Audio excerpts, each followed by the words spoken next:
All right, here we are. We went through the whole half of the presentation and came to the Adhyatmic um, level.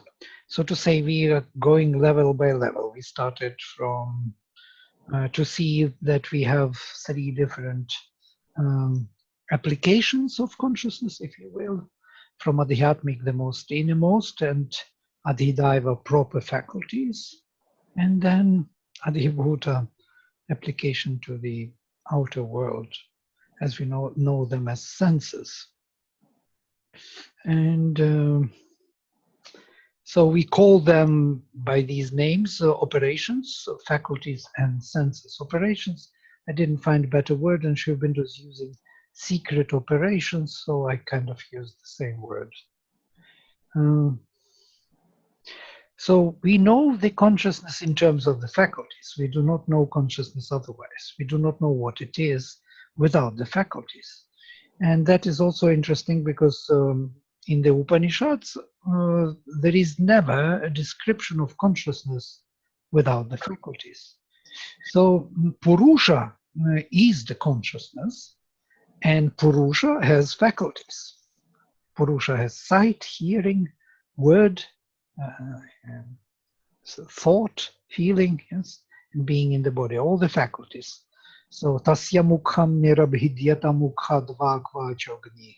His mouth broke forth, from his mouth fire, speech, and from speech fire was born.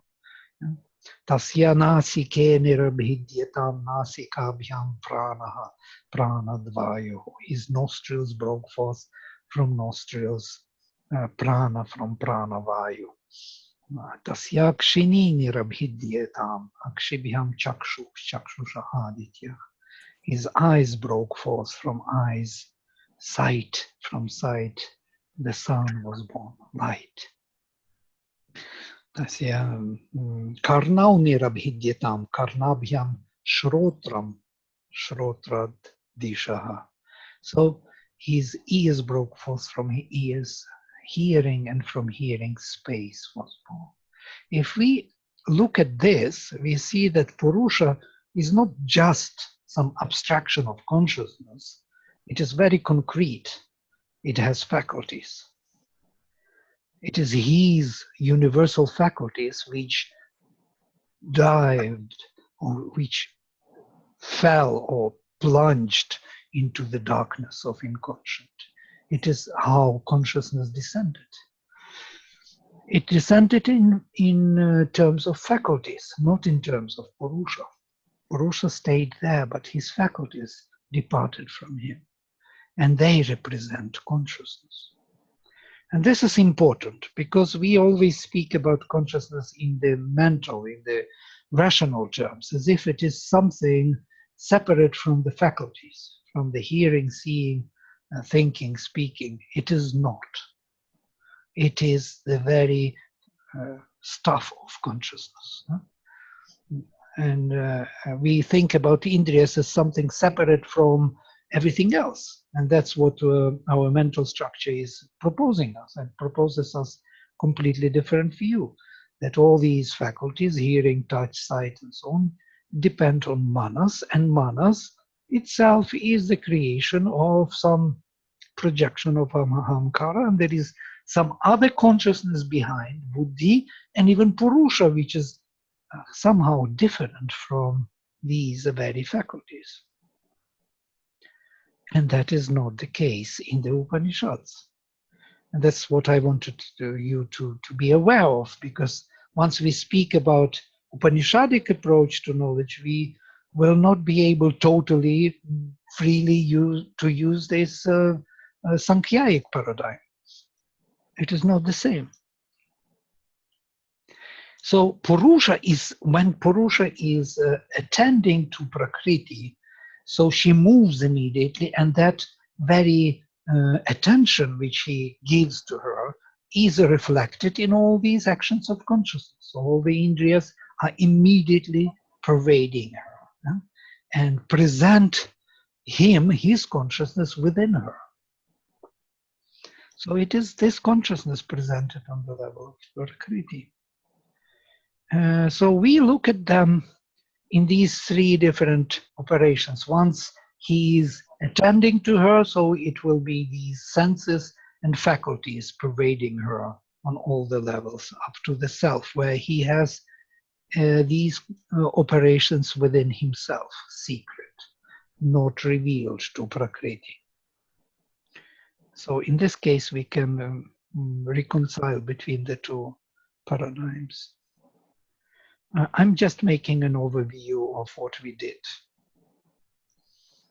In the pre-Sankhyaik paradigm, of course, the consciousness is seen very differently as equal faculties of Manas, Manas and Vak, Chakshur and Shrotram, and Prana and Apana. These six are mentioned all the time, through all the body of Upanishads. These Prana and Apana can be mentioned as Prana and Annam. And I already cited from the Taittiriya, Prana, Annam Pranam, Chakshushrotram, Mano Vacham, Iti. These are the six faculties, which Varuna explains to his son Bhrigu, that great Rishi Bhrigu who discovered the sacrifice. And it is kind of interesting because Bhrigu will go on discovering levels of consciousness, starting from Annam, so Annam Brahmeti Vyajanat. He realizes that matter is Brahman, then he realizes that Prana is Brahman, then Manas is Brahman, then Vijnana, and then Ananda. So these five koshas, well known to us from Taittiriya. But why these six were mentioned before, nobody gives any explanation. And I think the explanation can be found because these six are present on all the levels of these very layers of being. So on the material level, they are all present. On the vital, they are all present. On the mental, they are all present. On the Vijnana level, they are all present. And then there is supramental, there is something else happening. That's why we will be going to the secret operations, how these will be present on the transcendental level, whether it is even possible for, for prana or anna to have place in the supramental world. Of course, there is some body, there is some life there, there is some sense of power of concentrating upon the image of things, which we can call it manas. There is some vision, direct evidence of the truth. There is some hearing, comprehending it, comprehension of it, and there is some vak, the speech as the expression of the self. But how they are there, we do not know, but there is something to learn today about it. Okay, that was the overview of these six. They're interestingly connected, and also sun and moon somehow are beyond them, because Manas is Soma or Chandrama, and Chakshuk is Aditya or Surya. So we have two triangles, and it's kind of interesting. I noticed it only when I was presenting this to you, because before I was not thinking about it, but since you are Jyotishis, suddenly I thought of it, that here Manas is connected to Shrotram and Dishaha. And Dishaha is that bigger cosmos with all the nakshatras, the directions, which are embracing the whole sky. So the sky is connected with Chandrama, and expressed in the physical body. So this is the triangle of water, if you will, or silver triangle. Whereas this one of the fire, and this is the Vak or Agni, and Prana or Vayu, and Surya or Aditya. And this Vak, Agni, Vayu, and Surya are three essences of our heaven, Antariksha, and earth, which have to be united in the sacrifice. So this triangle is sacrificial, so to say, whereas, and belongs to the sun influence, whereas this one is the place where the sacrifice is taking place, where the Chandrama is the leader. And in this sense, of course, it makes much more sense. Vlad, can I ask a question? Right. You said Agni, you said Vak connected to Agni, not Chakshus. No. Okay, I will have to write. Can you just explain that a little, or? Yeah, I will change these because these are the Vedic devatas. It's kind of. Oh, okay, I've got you. You see, I changed even color. Surya. Mm-hmm. So these are, or Aditya, more often Aditya it is called.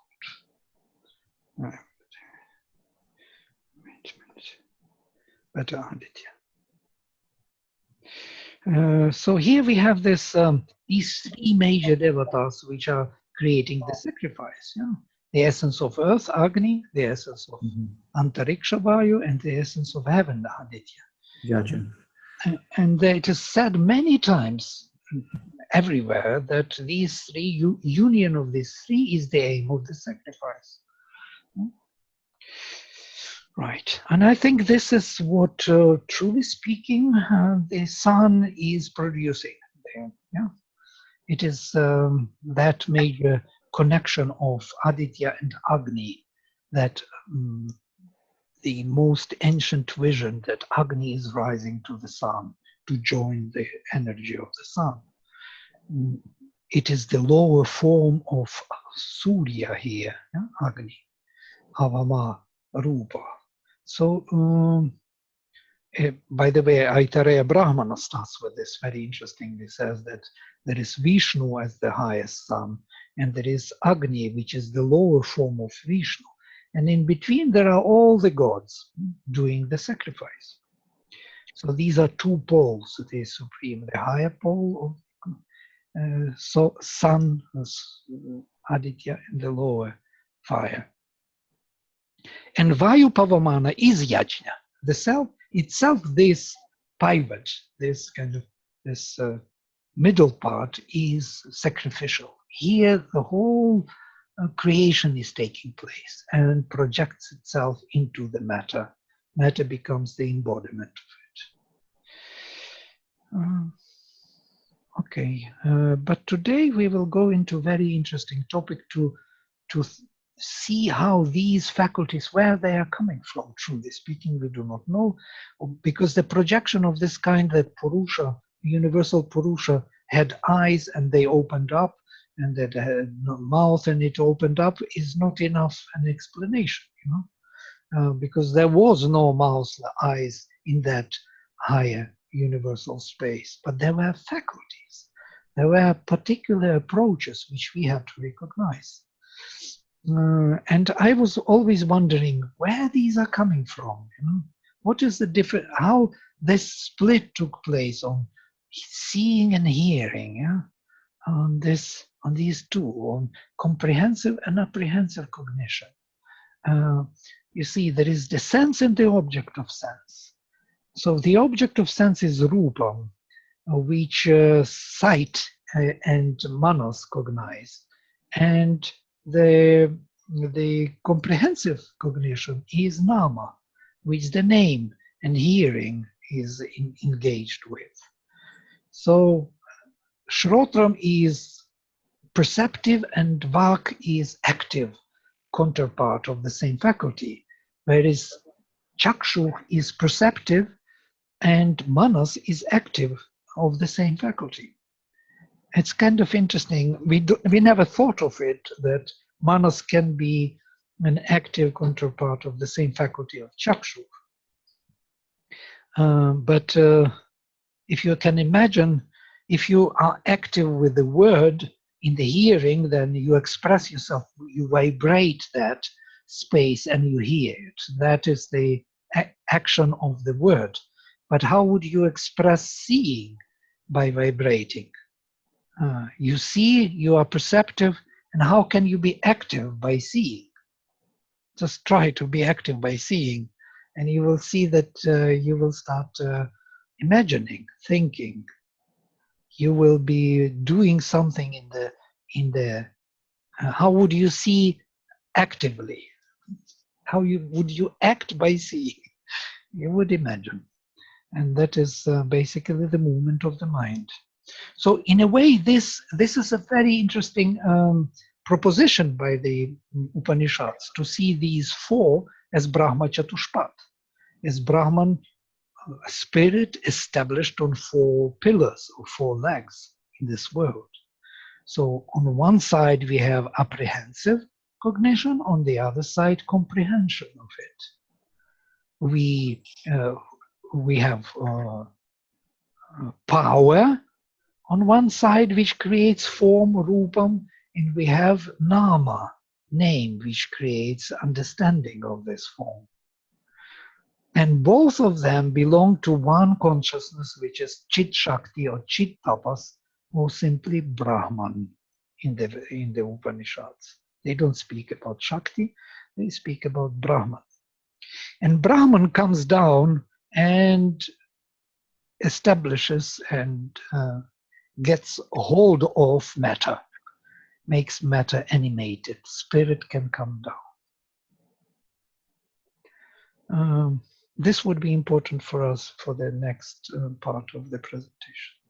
So if you look at Adhyatmic approach, so there can be two different approaches of these to the secret operations of these, which manifest these faculties, and something else, some qualities of ourselves which we cannot express in terms of faculties. For example, such things as, I don't know, courage or sincerity or generosity or peace. These are not the qualities which we can describe by the faculties. Faculties are more functional, so to say. And there are some other flavors or hues of our existence, which we cannot describe by the faculties. And this what I think we would study as verities of our inner involved self. We will come to it closer later. So, but first faculties, and that is important, more important than verities even now. There are secret operations in us, in our subconscious and superconscious selves, which precede any action. This action, it is out of context. But of these we are not aware, and in our surface being, and therefore for us they do not exist. If we knew of them, our whole conscious functioning would be changed. And this is kind of interesting statement, because if we would really see how our consciousness operates from the very beginning, from the depth of our being, we would not function in the same manner. That's why most probably it is hidden from us, that we should function in this way, how we do it now. Now we will try to look into it and to discover it in a way, how these secret operations act. The essential operations are taken from the text of Aitareya. Here is the text. Yadetad hridayam manaschaitat samjnanam ajnanam vijnanam prajnanam medhad drishti dhritir matir manisha jyotik smriti sankalpah kratura sukhamo vashaiti sarvan yevaitani prajnanasya namadheyani bhavanti. This is the end of Aitareya, where there is a description of prajnana. We will come closer and look at prajnana, what it means. So what that which is heart, that is also mind, manas. And then there is the whole list of faculties, Samjnanam, Ajnanam, Vijnanam, Prajnanam. These four we will take at the head. We will not take these rest. Maybe one day we will look into them. It would be very interesting to see how they manifest these four major movements of jnana. So jnana with four different prefixes. Yeah? And here they are. Some jnana, ajnana, vijnana, and prajnana. So sanjnana is if we would translate it literally, it is knowledge, jnana, which is complete, integralized, or knowledge by identity, if you want.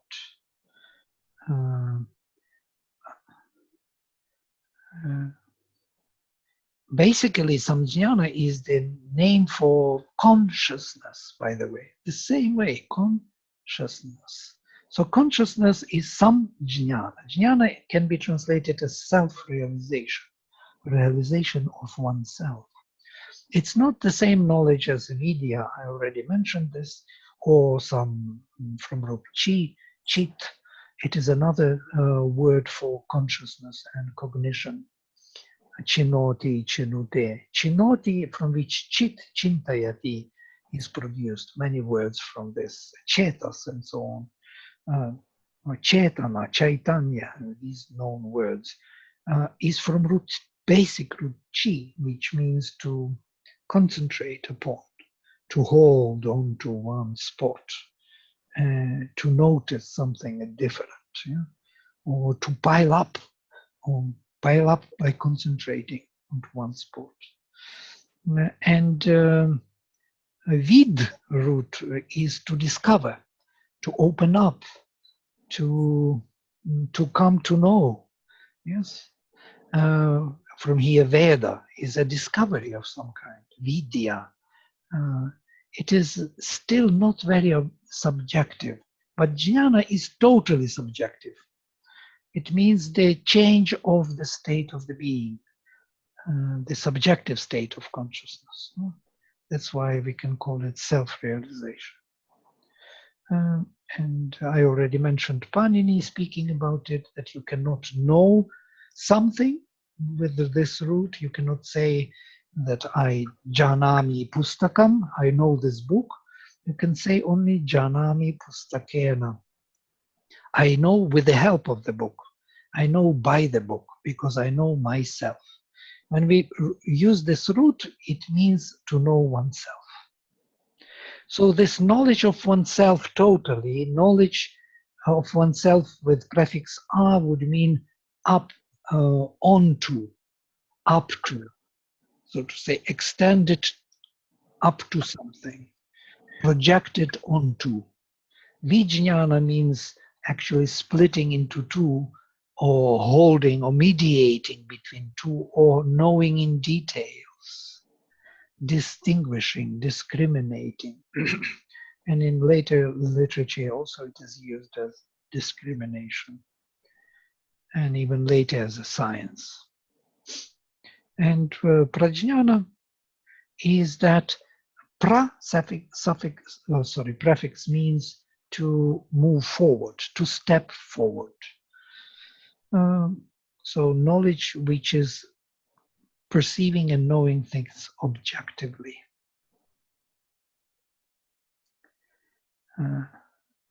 Here I would like to give you some interesting insights into all these four, and how our consciousness operates from the point of view of these secret hidden operations. It's a very subtle and a very profound psychological knowledge. I don't think we have any even close psychology coming to this Vedantic. Let us look into it. Everything begins with vibration or movement, the original kshobha, or disturbance. If there is no movement of the conscious being, it can only know its own pure static existence. You can agree with this, yeah? It should be so. If there is no movement of conscious being, it can only know its own pure static existence, transcendental being. there is no movement. There is a pure mirror looking, kind of projecting the same being which is not active. Without vibration or movement of being and consciousness, there can be no act of knowledge and therefore sense. So if consciousness is not moving in the light of knowledge, the sense is not born. Sense cannot be found. Without vibration or movement of being in force, there can be no object of sense, because force is manifesting all the objects of sense. So the consciousness power moving by itself manifests all the object of sense and sense simultaneously. Movement of conscious being as knowledge becoming sensible of itself as movement of force. In other words, the knowledge separating itself from its own working, to watch that and to take it into itself again by feeling. This is the basis of universal sanjnana. This is true both for our internal and external operations. Can you imagine that the consciousness which knows thing, which it manifested, separates its knowledge from the object of sense which it manifested, and perceives it anew, as if it never knew it before. And this is the whole trick of this creation. So it perceives it as if it was absolutely new to it, and then it recognizes it, recovers the knowledge, and says, oh, now I know it, what it is. But it knew it from the beginning, but withdrew this knowledge for the sake of fresh, new perception of it. And this is the basis of our feeling or perception, or what Sri Aurobindo calls as essential sense.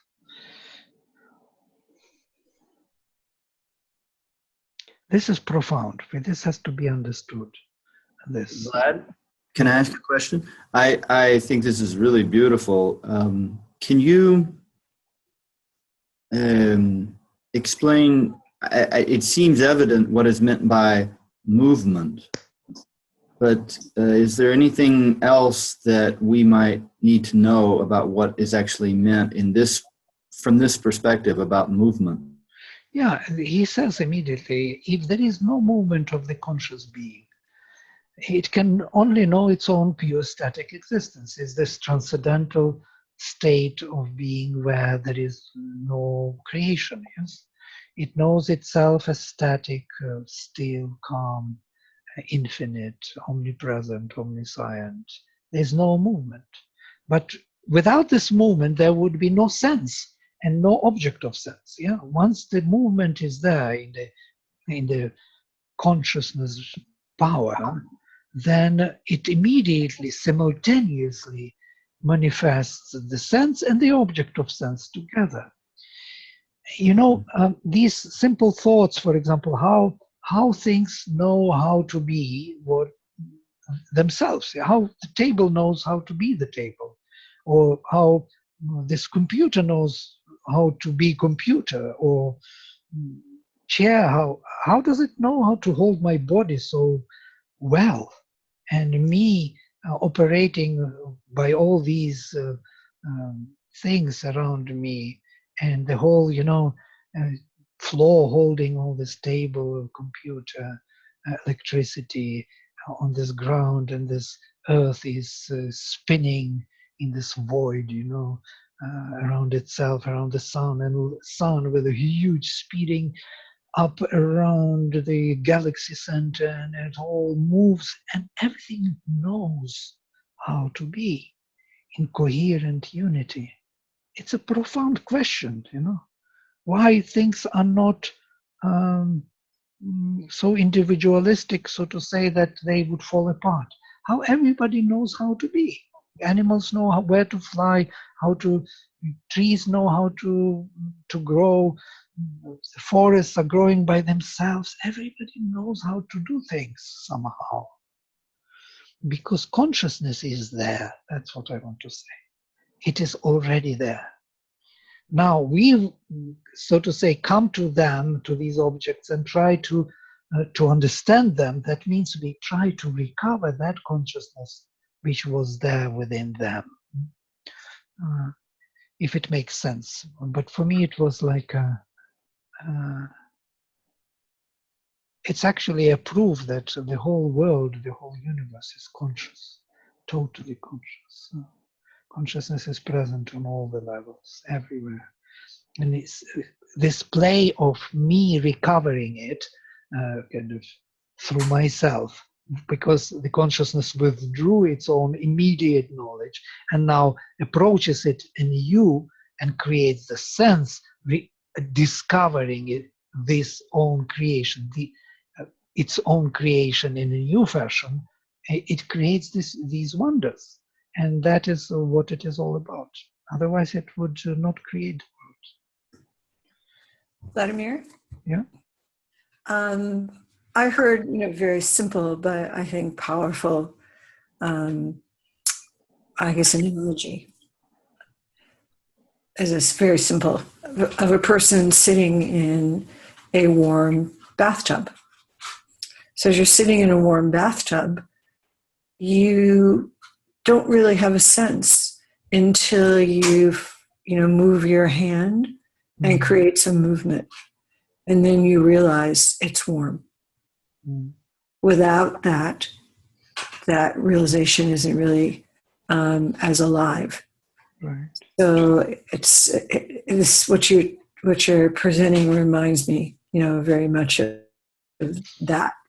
When this topic was discussed, that was what one of my gurus would talk about all the time. That without the movement of the warm water, you don't have that full awareness. Right. Absolutely. Absolutely. You will have only your own static, pure existence. You would not have this sense and the object of sense. Exactly. And that all movement is synonymous with time? Could we say that? Oh, definitely. Definitely. Time itself is a movement, is that Shakti which moves all things and makes this consciousness operative, of course. Right.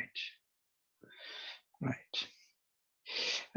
The next passage is even more explaining this idea of simultaneous presence of both. This is also a very interesting explanation. I become anger by a vibration of conscious force acting as nervous emotion, and I feel the anger that I have become by another movement of conscious force acting as light of knowledge. So something in me knows that I am angry. I am angry. I already vibrate with anger. My temperature goes up, but at the same time, I know that I'm angry. I am conscious of my body because I have become the body. That the same force of conscious being which has made this form of itself, this presentation of its workings, knows it in that form, in that presentation. It's profound. I can know nothing except what I myself am. If I know others, it is because they are also myself, because myself has assumed these apparently alien presentations, as well as that which is nearest to my own mental center. All sensation, all action of sense is thus the same in essence, whether external or internal, physical or psychical. There will be the same movement. So this is the definition of the knowledge by identity. I can know nothing except what I myself am. And here there is the key to this samjnana and the whole operation of consciousness. And we will look into these four faculties, how they manifest this identification with the self, how they bring the object of sense or the image of things into the perception, and what is happening then, how the cognition is taking place and comprehension. So these four are basically for this operation of consciousness. So there is no other way to know, only to identify with oneself. I cannot know something without this identification with myself. If it didn't come into my field, if I didn't hold it, I would not know it. There is no way to know it.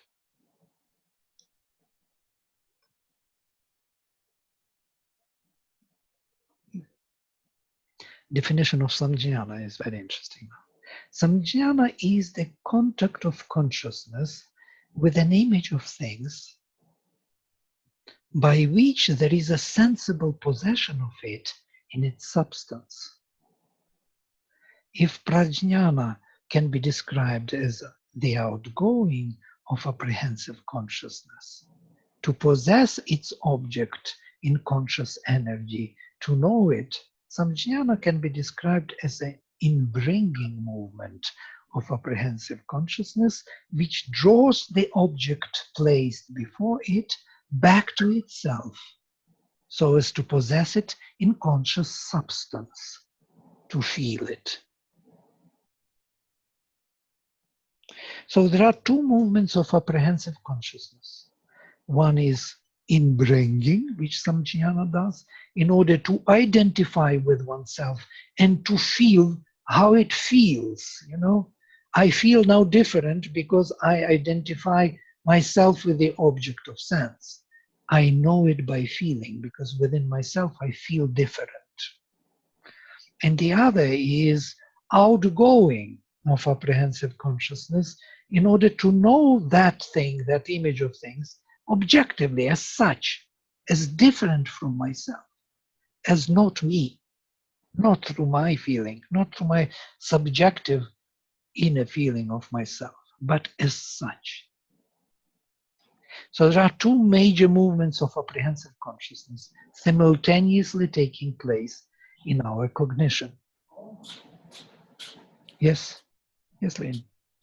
Oh, no, never mind. Yeah, go ahead. It would be nice. Interactive is always better than... No, that was a distraction from the surroundings. Okay, sorry. I thought you wanted to say something. It would be nice to... you please interrupt me and bring your thoughts, ideas, questions. It would be always much richer if we would do that. There are no stupid questions, as somebody said, yeah? A Greek philosopher. There are only stupid answers. Well, I do have the question when you're talking, you're contrasting then the samjnana with the prajnana in terms of its, our sense of it being something that we identify with versus something that we see as external. Right. Okay. Exactly. We see it objectively, but we can see it only when we are holding it already. We will come to it. They're simultaneous. We don't recognize it because our mind is operating either or. If we are seeing it objectively, we think that we are not holding it. We would not be able to see it objectively if we would not identify it with ourselves already.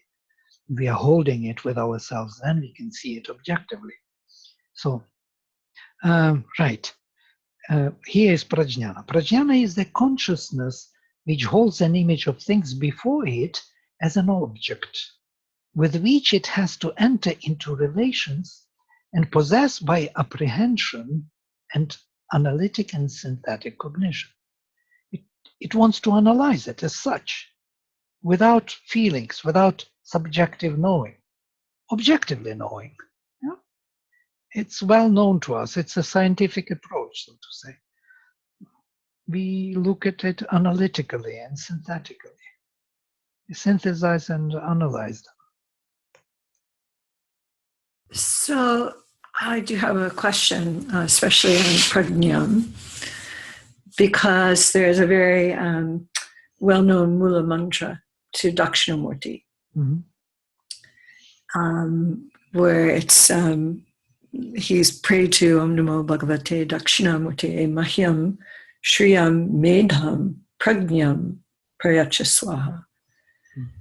And so I'm curious why in that mantra it would be Pragnam, because it doesn't feel as sort of whole as Samyam. Right. Well, we will look into it. I promise you, it will be the answer of this session, that we will see that why prajnana is so fundamental for this creation. You remember in our presentation we said that he wanted to see himself objectively, and this is this prajnana. He wanted to manifest. This is the reason why manifestation is taking place at all. Okay. Yeah. He didn't have that prajnana within himself. Because it sounds in a way, a little less, as I said, sort of whole. But from that context of it's that very process in which one is able to know oneself, prajnana, from what I'm understanding you're saying, that would be why that mantra would ask for that. And Dakshinamurti, Dakshina itself is the power of discrimination, knowing things in detail as such, as in their proper sense. So it is really fitting there. Okay, I will go into two comprehensive movements of this consciousness, and then I will give you some examples. We will create new examples to see how these four operate simultaneously. Vijnana is the original comprehensive consciousness. Now we are moving into comprehensive consciousness, which holds an image of things in its essence, totality, and parts and properties.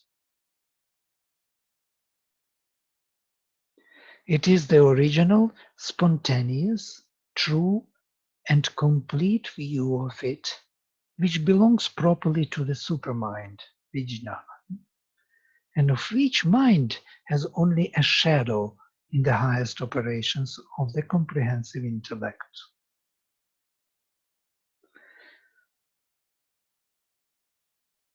Now there is another movement of force or consciousness which comprehends, which understands what it is. How do we understand what is what? How we cognize the meaning, not the object, but the meaning.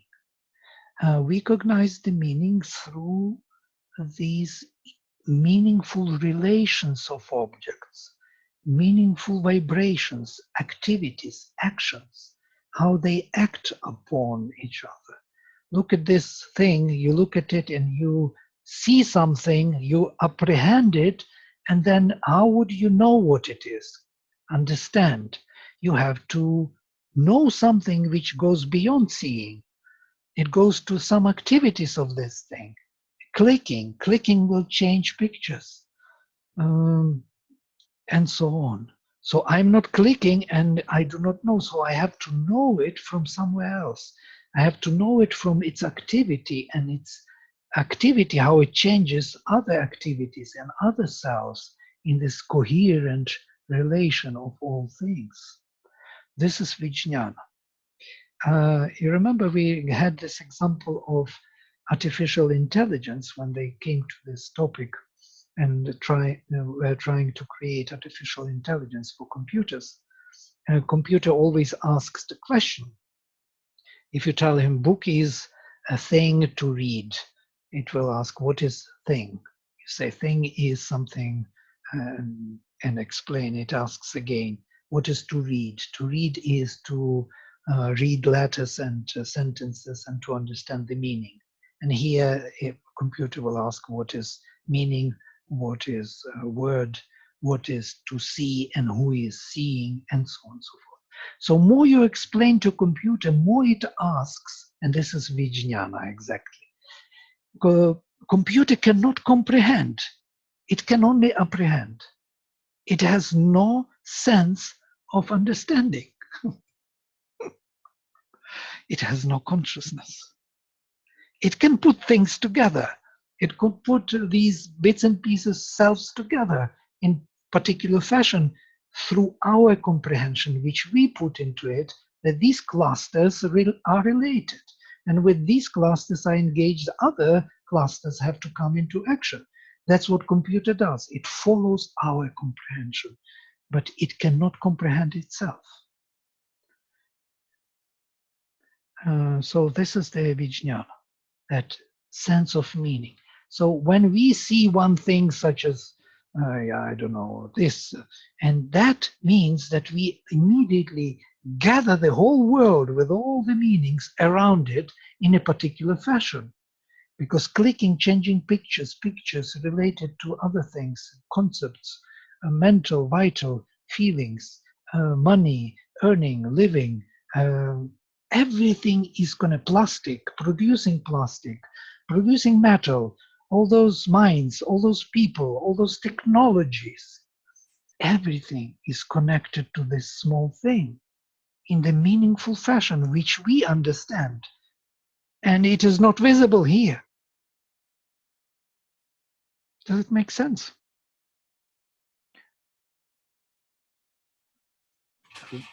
Yes, it's really, this is such an amazing topic, Vladimir. Yeah, I agree, Vlad. All right, very Just nice. incredible. I did want to ask, especially with Stephen here, would we equate, Stephen, do you think, this concept to chitta in the model that, that we were taught of the Antahkarana? Or this idea of supermind? Yeah, chitta is excellent. It fits here totally and beautifully. It is all those meaningful relations which are determining our understanding of ourselves and the world and how things are. And so on. Yeah. And if you want to go to the pure perception, you have to remove all these, kind of. So chitta vritti nirodha should be to go to the pure state of perception. So, Penny, when you were asking that question, you meant in terms of chitta as a kind of pure reflection kind of state. Is that what you were meaning? Yeah. So, when we think of the Antahkarana as manasa, hankara, buddhi, and then the accumulated input of all of this is reflected upon by the chitta, that higher state of mind. That's where I was going with that. Yeah, I mean, I like that. Yes, this true. What you say in the Sankhyaik paradigm, they shifted, they changed the language, but the topic remains. Language changed, but the topic will remain, and Buddhi will be playing that role of that free, comprehensive intellect, as we know it, or that higher capacity to comprehend, comprehensive cognition. So it's true, in a way. The Buddhi has many levels or depths which we don't see, maybe which Sankhya does not present, but truly speaking, it is there. It's not just one Buddhi. There is a depth of it.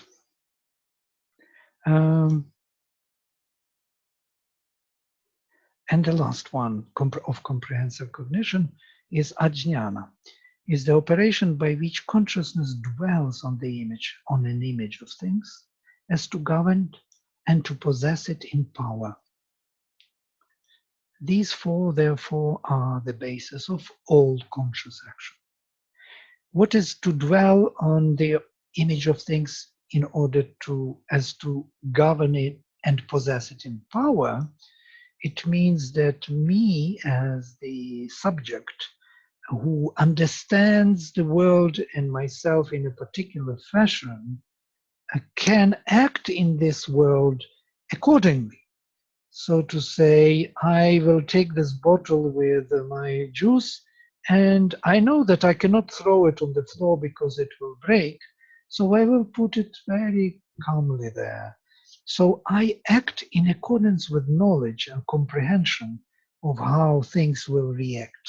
So this power of ajnana, of will power, of that which intrudes and modifies the world and their relations, is a part of this action of consciousness. For example, let us now start with the example of these two apprehensive and two comprehensive movements. These are two comprehensive. One is holding the whole variety of meanings in one meaningful fashion, gathered in particular focus.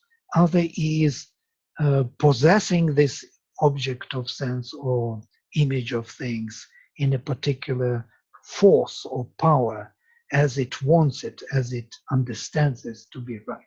For example, I take these glasses from my face and put them back. All four are immediately activated. They all did the job. First of all, I have to find these glasses. And to find them, I already identified them with myself. I feel them to be part of myself. They are pressing on my head, on my nose. I see through them, so I can feel them being part of myself. Now I can operate because they are within my reach. I hold them within my consciousness.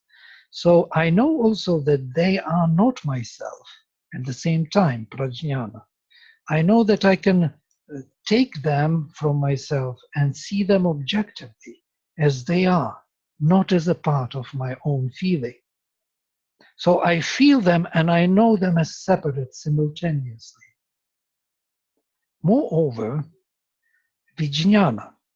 I know how these glasses relate to this head and eyes, to this hand, to this armchair, to this earth, ground and room, and light which is going through this glass. So when I put them on, I can see better on the screen.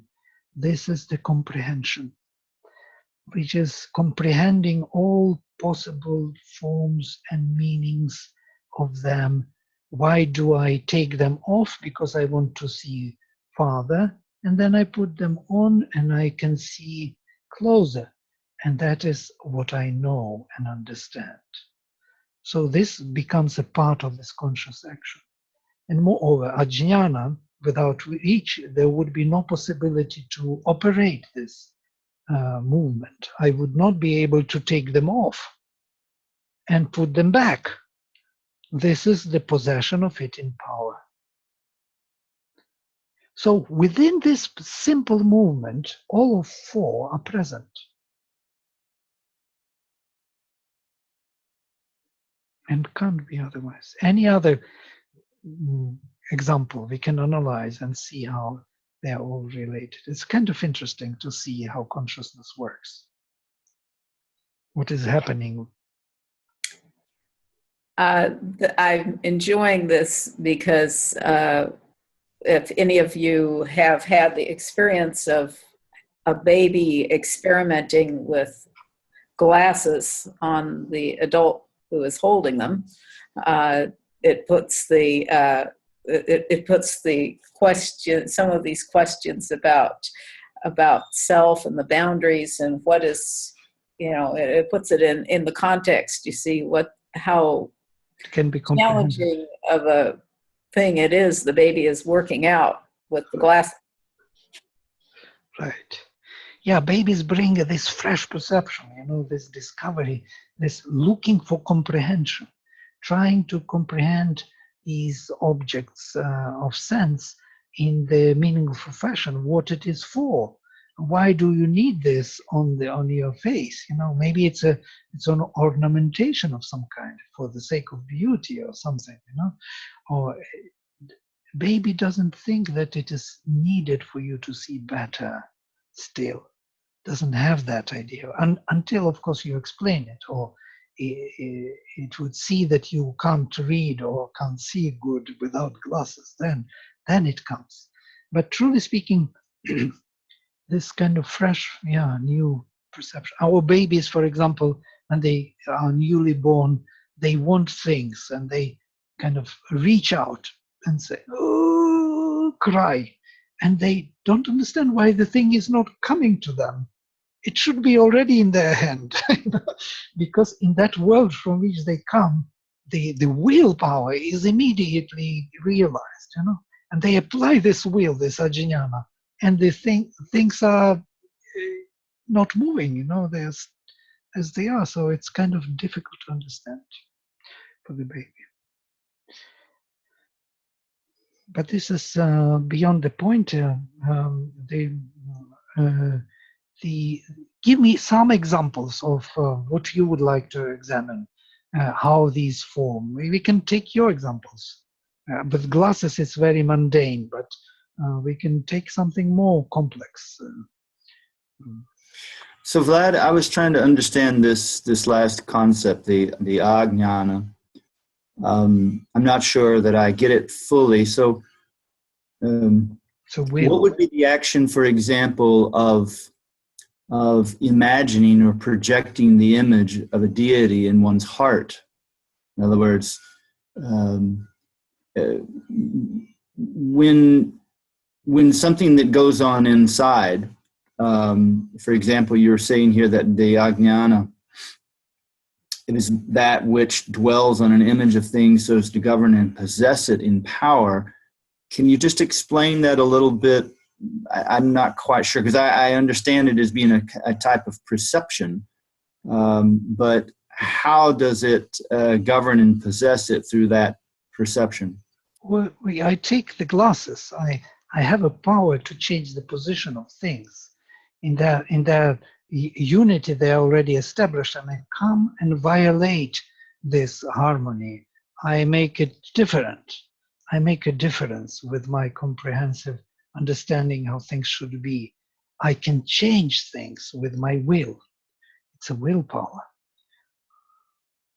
I can take the bottle and drink from it and put it back. I would not be able to do it without ajnana.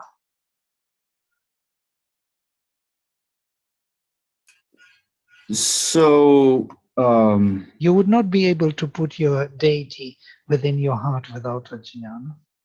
Yeah, I was just thinking about that, because I was thinking about, because in each one of the examples we've just used, there's a movement. Right. But maybe it would be helpful if you could contrast ajnana with some of the others. Right. I'm wondering, if just to interject, Stephen, to maybe elaborate a little. Yeah. I'm wondering if we, in a discussion of all four prefixes, if that could give us more of the insight, because we have some, we have pra, we have vi, and we have a. Mm-hmm. Right. And maybe if we all really more profoundly understood the modality of those prefixes, that could shed some light on your question. Does that help? Right. Sounds good to me. Also. It's more, prefixes only reflect the same modality, because A is onto something. Yes? Ajnana, self-realization onto. It is my subjective expression and violation of things outside and inside. I can do anything by the word. By the way, the faculty of the word and logos and will, this is ajnana faculty. But what is important, that these four operate simultaneously always. There is no way to move anything or to express anything without these four being present. For example, I take an example which Stephen gave, and I will come to prefixes in a minute.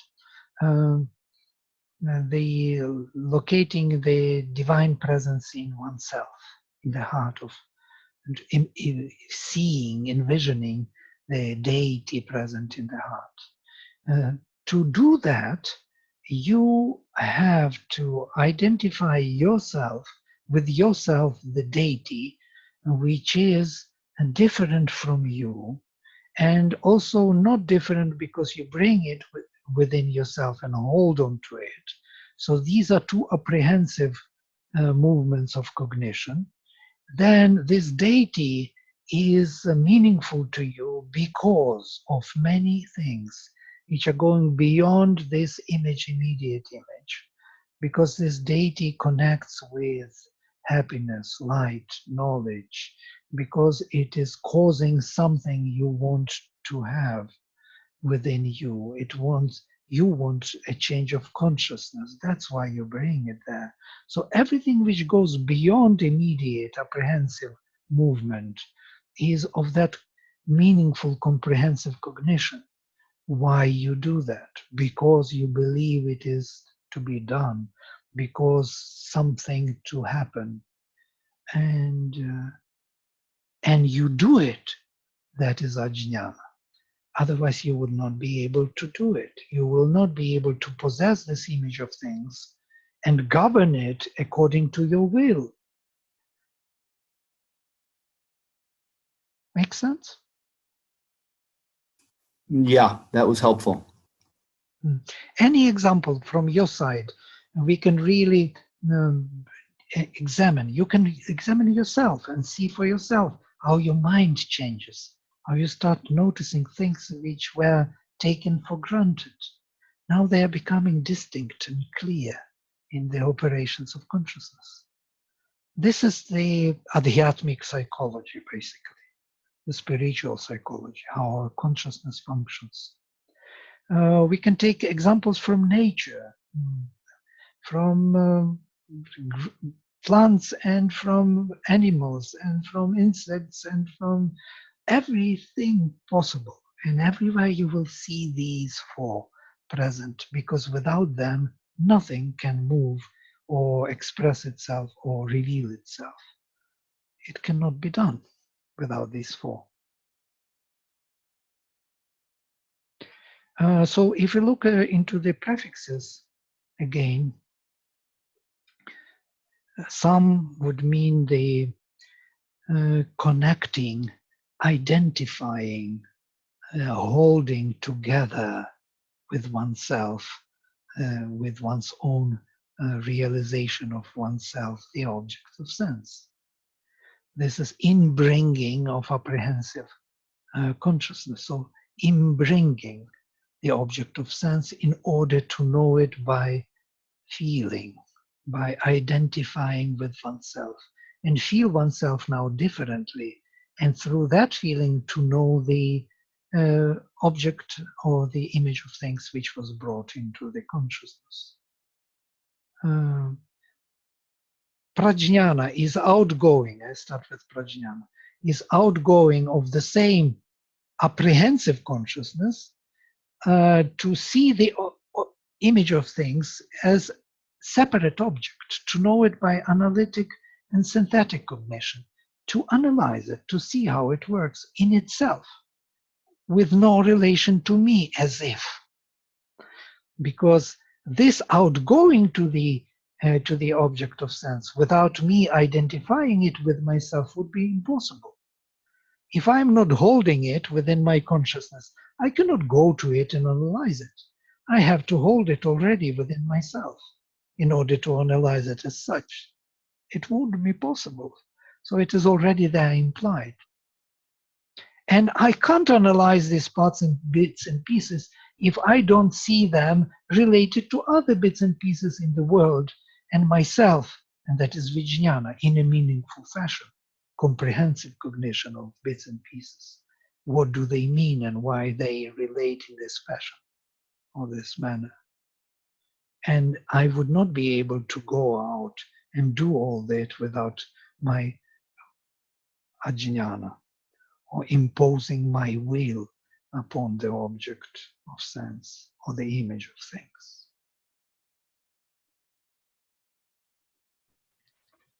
So I think an interesting category to analyze is looking at a birth chart.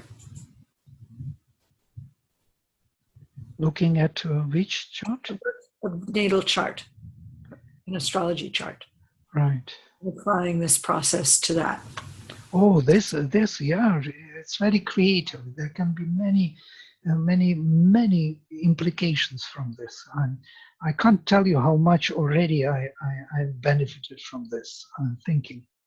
And also we have the whole concept of integral paradigm of knowledge, which is based on this, how consciousness operates, and where these faculties are coming from, known to us as mind, sight, hearing, thinking, speaking, breathing, or feeling, and being in the body. So they are all, so to say, operational within these secret operations of consciousness, or essential operations. And we don't need more, as if. It looks like these are already doing everything what can be done.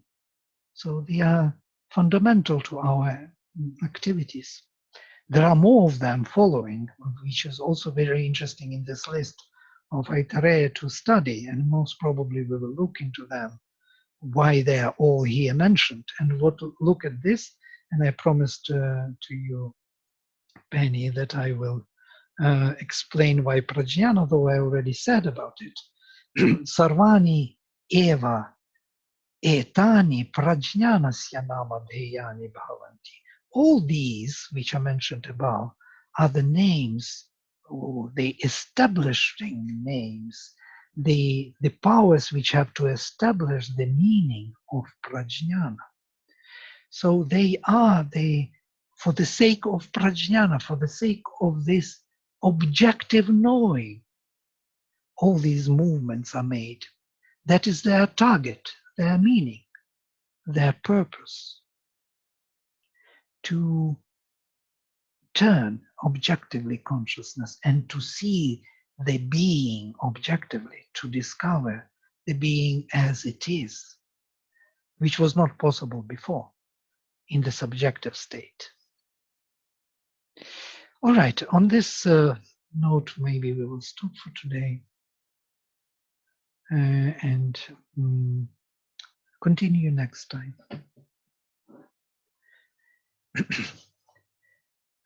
It will need some comprehension, more kind of meditation on, or kind of dwelling on these things. They are kind of new, but they are also old, ancient. We always operate by them, so we can recognize them immediately within our consciousness. All right, shall we stop here for today? Yes. Yes, thank you so much. I will end with a mantra. Om Sarve Bhavanto Sukhinaha Sarve Santo Niramayaha Sarve Bhadrani Pashyantu Ma Kaschit Dukkha Bhag Bhavet. Om Shanti Shanti Shanti.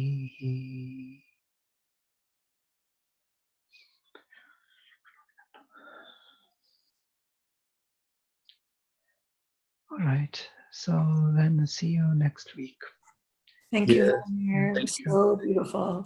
And Yes, yes, thank will you so much. require like many, many listenings. Thank you. Definitely. Thank you. Bye. Bye.